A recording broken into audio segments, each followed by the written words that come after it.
मुख्यमंत्री द्वारा नेहरू को लेकर की गई टिप्पणी पर सीएम बघेल ने कहा, हमारे प्रधानमंत्री सीना ठोक ठोक कर बात कर रहे थे, जो बात कहनी थी वह कही नहीं।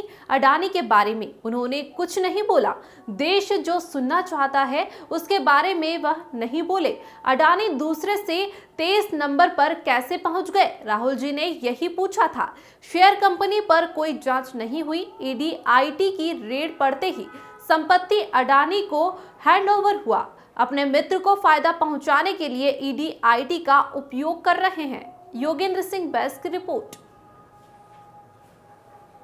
कांकेर में दुखद घटना घटी है, 7 स्कूली बच्चों की मौत। बहुत दर्दनाक घटना है और पूरे परिवार के प्रति संवेदना व्यक्त करता हूँ। मृतक आत्मा की शांति की प्रार्थना करता हूँ और शासन की तरफ से जो सहायता राशि देना है वो तो देंगे। की नियुक्ति जो है अमित शाह के प्राइवेट सेक्रेटरी के रूप में हुई है और 3 दिन पहले ही कर्नाटक बात होनी चाहिए। सर, छत्तीसगढ़ की अब नई पहचान वनों से प्राप्त हर्बल प्रोडक्ट्स के रूप में हो रही है।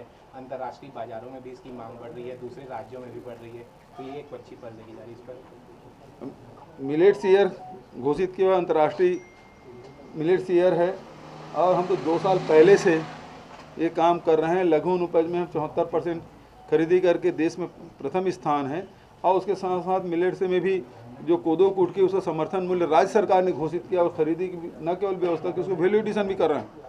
तो अभी तो मेहमान आएंगे, उनको भी खिलाएंगे हम। अभी 17, 18, 19 तारीख को उसका कार्यक्रम भी है मिलेट्स के संबंधित, उसमें भी जाएंगे। मिलेट्स कार्निवाल है, उसमें भी शामिल होंगे। Thank you. आईएएस की नियुक्ति अमित शाह के पीए के रूप में हुई है, तो सर क्या माना जाए कि प्रशासनिक की जगह 2023 में चुनाव में राजनीतिक है क्या? क्योंकि इससे पहले आप कहते ही हैं कि ईडी आईटी सीबीआई तो आ ही रही है, क्या अधिकारी भी उसके माध्यम से करेंगे? अभी इसको ये सवाल तो उनसे पूछा जाना चाहिए कि जहाँ चुनाव हो रहे हैं वहीं अधिकारी की नियुक्ति क्यों हो रही है, तो ये सवाल तो उनसे पूछा जाना चाहिए। मैं इसका जवाब नहीं दे सकता। पहले बिलासपुर में स्मृति ईरानी का दौरा, उसका कोरबा में अमित शाह का, कल बस्तर में जो है वो जेपी नड्डा आ रहे हैं। किस तरह इसको देखते हैं कि चुनावी साल है और अपनी जमीन मजबूत करने के लिए यहाँ पे ये नेता जाते हैं, फिर दिल्ली में बैठक होती है और हमारे प्रदेश के भारतीय जनता पार्टी के नेताओं को फिर गरियाने का काम होता है। तो एक बार फिर से उसके पुनरावृत्ति होगी। सर, नेहरू सरनेम को लेकर प्रधानमंत्री नरेंद्र मोदी ने सवाल उठाया।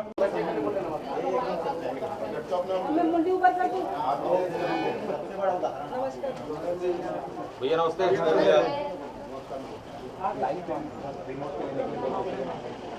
आज मैन पार्ट सरगुजा और उसके बाद यहाँ अध्या साहु समाज के सामूहिक विवाह है, वो शामिल और शाम को फिर पीटीआई वालों का कार्यक्रम है। आप लोगों की तरफ से कुछ? मुख्यमंत्री जी, एक अच्छी पहल आपने ओल्ड पेंशन स्कीम को लेकर की, जिसकी कार्यशाला भी संपन्न हो गई है जी। लेकिन अभी भी कर्मचारियों में एक शंका ये है कि केंद्र के पैसे जो 17,000 करोड़ रुपये लेने, अगर वो पैसे नहीं मिलते तो आपका अगला कदम क्या होगा? पैसे कैसे नहीं मिलेंगे भाई? हाँ, ये बात अलग है, LIC सब डुबा देंगे तो उसको कौन क्या करेगा, लेकिन हमारे पास जो जमा रहेगा उसको तो हम तो देंगे ही। और उसमें सारे कंडीशन है कि जो रिटायरमेंट के बाद जो पैसा आएगा उसमें एक निश्चित राशि आपको जमा करनी होगी, उसी में सिग्नेचर करना है आपको। वो सहमति दोगे तो पैसा यहाँ आ गया होगा, ऊपर फिर पेंशन मिलना शुरू होगा।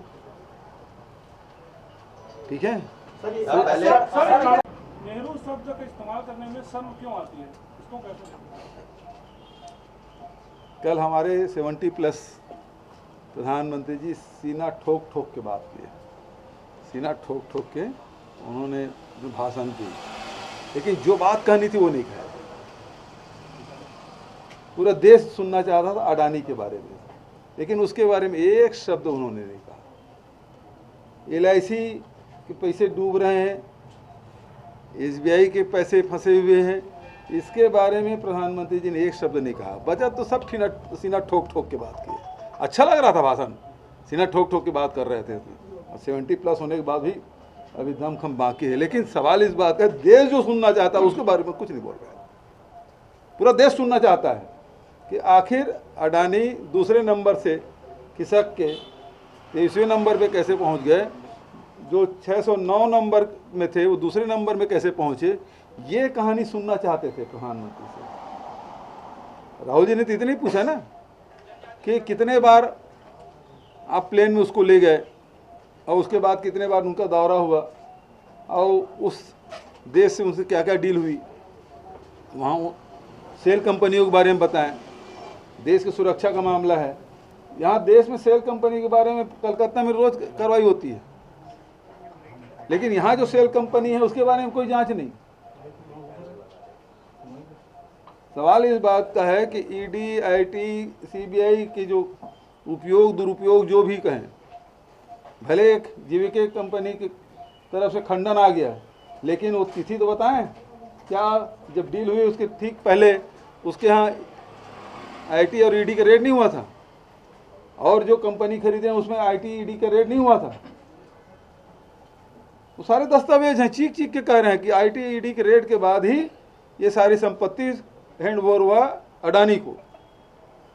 भले वो जब आईटी ईडी के रेट चलते अपनी संपत्ति को ही जीवन भर की कमाई को दूसरे को सौंप दिए, बेचने के लिए बाध्य हुए, तो अब क्या हिम्मत कर पाएंगे वो बोलने का?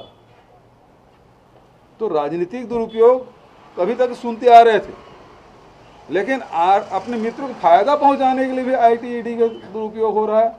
ये राहुल जी ने लोकसभा में बात कही है, ये महत्वपूर्ण है। संविधान नियुक्ति को लेकर राजभवन ने याचिका दायर की फिर से की और अप्रसन्नता भी व्यक्त की है महाधिवक्ता को लेकर। देखिए, राज्यपाल जी के व्यक्तिगत रूप से मैं बहुत सम्मान करता हूँ, मेरी बड़ी बहन की तरह है, लेकिन जहाँ राज्य के लोगों के हित की बात है और खासकर नौजवानों के हित की बात है, क्योंकि आरक्षण का लाभ तो इन्हीं वर्ग को मिलना है, चाहे एसटी हो, एससी हो, ओबीसी हो, ईडब्ल्यूएस हो, इसको मिलना है। अब इसमें भारतीय जनता पार्टी के हाथों में जो खेल रही राजभवन, ये बहुत दुर्भाग्यजनक है।